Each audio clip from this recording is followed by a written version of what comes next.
හරිත නිෂ්පාදනයන් කේන්ද්‍රීයගත වූ තිරසර මුල්‍යනය පරිසරය සමාජය ආර්ථිකය ආයතනික යහපාලන වැනි විවිධ ක්ෂේත්‍රයන් අනාගත තිරසර බව ආරක්ෂා කිරීම කේන්ද්‍රීයව බැංකුකරණයේ නියැලීම තිරසර මුල්‍යනය ලෙස හැඳින්විය හැක.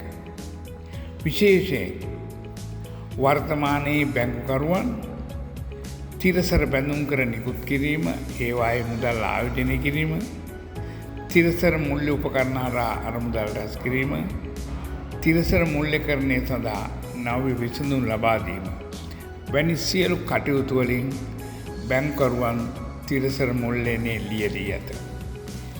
බැංකුකරුවන්ගේ ප්‍රධාන ව්‍යාපාරික කටයුතු වන අතරමැදිකරණයේදී නියැලීමේ මෙන්ම සේවා සැපයීමේදී කඩදාසි විරහිත මෙවලම් භාවිතාව, ඩිජිටල් තාක්ෂණය නිරන්තරව ආයෝජනය කිරීම වැනි සියලුම කාර්ය තුළින් පරිසරයේ ඉදිරි පැවැත්ම තහවුරු කර ගැනීම තිරසර මුල්‍යනයේ ප්‍රධාන අන්තර්ගතය වේ.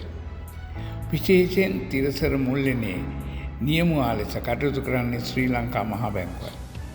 ශ්‍රී ලංකා මහා බැංකුව 2019 දී පෙර දැක්මක් දියත් කිරීමනුත් 2022 දී පාරිසරික වශයෙන් තිරසරයයි හැඟෙන ආර්ථික කටයුතු හඳුනා ගැනීම සඳහා වන වර්ගීකරණ පද්ධතියක් හඳුන්වා දීලා තිබෙමින් ශ්‍රී ලංකා බැංකුව සියලුම බැංකුවල තිරසර මුල්‍යනය කෙරෙහි දැඩි අවධානයක් යොමු කොට ඇත.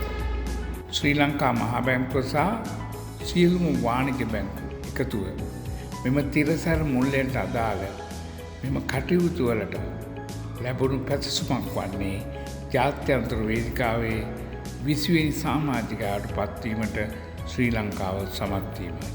මේ අනුව මෙවැනි මූලික කරුණු පිළිබඳව ඔබට අවබෝධයක් ලබා ගැනීමට අපගේ ව්‍යාපාර අධ්‍යයන ප්‍රවණතා පොතේ මෙතෙවැනි කටුසටහන් සහ විශේෂිත වූ ප්‍රශ්නෝත්තර තුළ අපි මේ කරුණු පැහැදිලි කර ඇත.